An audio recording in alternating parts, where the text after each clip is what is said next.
شروع اللہ کے نام سے جو بڑا مہربان نہایت رحم والا ہے۔ الف لام میم را۔ اے محمد صلی اللہ علیہ وآلہ وسلم، یہ کتاب الہی کی آیتیں ہیں اور جو تمہارے پروردگار کی طرف سے تم پر نازل ہوا ہے حق ہے، لیکن اکثر لوگ ایمان نہیں لاتے۔ خدا وہی تو ہے جس نے ستونوں کے بغیر آسمان جیسا کہ تم دیکھتے ہو اتنے اونچے بنائے، پھر عرش پر جا ٹھہرا اور سورج اور چاند کو کام میں لگا دیا، ہر ایک ایک میعاد معین تک گردش کر رہا ہے۔ وہی دنیا کے کاموں کا انتظام کرتا ہے، اس طرح وہ اپنی آیتیں کھول کھول کر بیان کرتا ہے کہ تم اپنے پروردگار کے روبرو جانے کا یقین کرو۔ اور وہ وہی ہے جس نے زمین کو پھیلایا اور اس میں پہاڑ اور دریا پیدا کیے اور ہر طرح کے میووں کی دو دو قسمیں بنائیں۔ وہی رات کو دن کا لباس پہناتا ہے، غور کرنے والوں کے لیے اس میں بہت سی نشانیاں ہیں۔ اور زمین میں کئی طرح کے قطعات ہیں ایک دوسرے سے ملے ہوئے، اور انگور کے باغ اور کھیتی اور کھجور کے درخت، بعض کی بہت سی شاخیں ہیں اور بعض کی اتنی نہیں ہوتی، باوجود کہ پانی سب کو ایک ہی ملتا ہے، اور ہم بعض میووں کو بعض پر لذت میں فضیلت دیتے ہیں، اور اس میں سمجھنے والوں کے لیے بہت سی نشانیاں ہیں۔ اگر تم عجیب بات سننی چاہو تو کافروں کا یہ کہنا عجیب ہے کہ جب ہم مر کر مٹی ہو جائیں گے تو کیا از سر نو پیدا ہوں گے؟ یہی لوگ ہیں جو اپنے پروردگار سے منکر ہوئے ہیں، اور یہی ہیں جن کی گردنوں میں طوق ہوں گے، اور یہی اہل دوزخ ہیں کہ ہمیشہ اس میں جلتے رہیں گے۔ اور یہ لوگ بھلائی سے پہلے تم سے برائی کے جلد خواستگار یعنی طالب عذاب ہیں، حالانکہ ان سے پہلے عذاب واقع ہو چکے ہیں، اور تمہارا پروردگار لوگوں کو باوجود ان کی بے انصافیوں کے معاف کرنے والا ہے، اور بے شک تمہارا پروردگار سخت عذاب دینے والا ہے۔ اور کافر لوگ کہتے ہیں کہ اس پیغمبر پر اس کے پروردگار کی طرف سے کوئی نشانی نازل نہیں ہوئی، سو اے محمد صلی اللہ علیہ وآلہ وسلم، تم تو صرف ہدایت کرنے والے ہو، اور ہر ایک قوم کے لیے رہنما ہوا کرتا ہے۔ خدا ہی اس بچے سے واقف ہے جو عورت کے پیٹ میں ہوتا ہے، اور پیٹ کے سکڑنے اور بڑھنے سے بھی واقف ہے، اور ہر چیز کا اس کے ہاں ایک اندازہ مقرر ہے۔ وہ دانائے نہا و آشکار ہے، سب سے بزرگ اور عالی رتبہ ہے۔ کوئی تم میں سے چپکے سے بات کہے یا پکار کر، یا رات کو کہیں چھپ جائے یا دن کی روشنی میں کھلم کھلا چلے پھرے، اس کے نزدیک برابر ہے۔ اس کے آگے اور پیچھے خدا کے چوکیدار ہیں جو خدا کے حکم سے اس کی حفاظت کرتے ہیں۔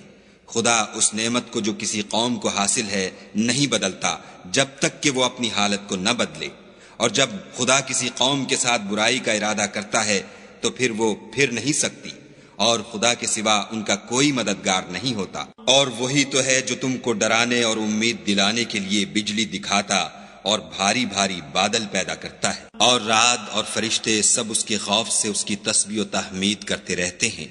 اور وہی بجلیاں بھیجتا ہے، پھر جس پر چاہتا ہے گرا بھی دیتا ہے، اور وہ خدا کے بارے میں جھگڑتے ہیں، اور وہ بڑی قوت والا ہے۔ سود مند پکارنا تو اسی کا ہے، اور جن کو یہ لوگ اس کے سوا پکارتے ہیں وہ ان کی پکار کو کسی طرح قبول نہیں کرتے، مگر اس شخص کی طرح جو اپنے دونوں ہاتھ پانی کی طرف پھیلا دے تاکہ دور ہی سے اس کے منہ تک آ پہنچے، حالانکہ وہ اس تک کبھی بھی نہیں آ سکتا۔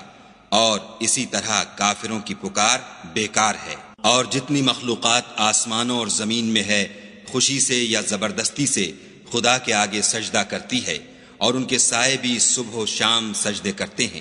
ان سے پوچھو کہ آسمانوں اور زمین کا پروردگار کون ہے؟ تم ہی ان کی طرف سے کہہ دو کہ خدا۔ پھر ان سے کہو کہ تم نے خدا کو چھوڑ کر ایسے لوگوں کو کیوں کارساز بنایا ہے جو خود اپنے نفع و نقصان کا بھی اختیار نہیں رکھتے؟ یہ بھی پوچھو کیا اندھا اور آنکھوں والا برابر ہے، یا اندھیرا اور اجالا برابر ہو سکتا ہے؟ بھلا ان لوگوں نے جن کو خدا کا شریک مقرر کیا ہے، کیا انہوں نے خدا کی سی مخلوقات پیدا کی ہے جس کے سبب ان کو مخلوقات مشتبہ ہو گئی ہے؟ کہہ دو کہ خدا ہی ہر چیز کا پیدا کرنے والا ہے، اور وہ یکتا اور زبردست ہے۔ اسی نے آسمان سے میں برسایا، پھر اس سے اپنے اپنے اندازے کے مطابق نالے بہ نکلے، پھر نالے پر پھولا ہوا جھاگ آ گیا، اور جس چیز کو زیور یا کوئی اور سامان بنانے کے لیے آگ میں تپاتے ہیں اس میں بھی ایسا ہی جھاگ ہوتا ہے۔ اس طرح خدا حق اور باطل کی مثال بیان فرماتا ہے۔ سو جھاگ تو سوکھ کر زائل ہو جاتا ہے، اور پانی جو لوگوں کو فائدہ پہنچاتا ہے وہ زمین میں ٹھہرا رہتا ہے۔ اس طرح خدا صحیح اور غلط کی مثالیں بیان فرماتا ہے تاکہ تم سمجھو۔ جن لوگوں نے خدا کے حکم کو قبول کیا ان کی حالت بہت بہتر ہوگی، اور جنہوں نے اس کو قبول نہ کیا اگر روئے زمین کے سب خزانے ان کے اختیار میں ہوں تو وہ سب کے سب اور ان کے ساتھ اتنے ہی اور نجات کے بدلے میں صرف کر ڈالیں، مگر نجات کہاں؟ ایسے لوگوں کا حساب بھی برا ہوگا اور ان کا ٹھکانہ بھی دوزخ ہے، اور وہ بری جگہ ہے۔ بھلا جو شخص یہ جانتا ہے کہ جو کچھ تمہارے پروردگار کی طرف سے تم پر نازل ہوا ہے حق ہے، وہ اس شخص کی طرح ہے جو اندھا ہے، اور سمجھتے تو وہی ہیں جو عقل مند ہیں، جو خدا کے عہد کو پورا کرتے ہیں اور اقرار کو نہیں توڑتے، اور جن رشتہ قرابت کے جوڑے رکھنے کا خدا نے حکم دیا ان کو جوڑے رکھتے اور اپنے پروردگار سے ڈرتے رہتے اور برے حساب سے خوف رکھتے ہیں، اور جو پروردگار کی خوشنودی حاصل کرنے کے لیے مصائب پر صبر کرتے ہیں اور نماز پڑھتے ہیں، اور جو مال ہم نے ان کو دیا ہے اس میں سے پوشیدہ اور ظاہر خرچ کرتے ہیں اور نیکی سے برائی کو دور کرتے ہیں، یہی لوگ ہیں جن کے لیے عاقبت کا گھر ہے۔ یعنی ہمیشہ رہنے کے باغات جن میں وہ داخل ہوں گے، اور ان کے باپ دادا اور بیویوں اور اولاد میں سے جو نیکوکار ہوں گے وہ بھی بہشت میں جائیں گے، اور فرشتے بہشت کے ہر ایک دروازے سے ان کے پاس آئیں گے اور کہیں گے تم پر رحمت ہو، یہ تمہاری ثابت قدمی کا بدلہ ہے، اور عاقبت کا گھر خوب گھر ہے۔ اور جو لوگ خدا سے عہد واثق کر کے اس کو توڑ ڈالتے اور جن رشتہ قرابت کے جوڑے رکھنے کا خدا نے حکم دیا ہے ان کو قطع کر دیتے اور ملک میں فساد کرتے ہیں، ایسوں پر لعنت ہے، اور ان کے لیے گھر بھی برا ہے۔ خدا جس کا چاہتا ہے رزق فراخ کر دیتا ہے اور جس کا چاہتا ہے تنگ کر دیتا ہے، اور کافر لوگ دنیا کی زندگی پر خوش ہو رہے ہیں، اور دنیا کی زندگی آخرت کے مقابلے میں بہت تھوڑا فائدہ ہے۔ اور کافر کہتے ہیں کہ اس پیغمبر پر اس کے پروردگار کی طرف سے کوئی نشانی کیوں نازل نہیں ہوئی؟ کہہ دو کہ خدا جسے چاہتا ہے گمراہ کرتا ہے، اور جو اس کی طرف رجوع ہوتا ہے اس کو اپنی طرف کا رستہ دکھاتا ہے۔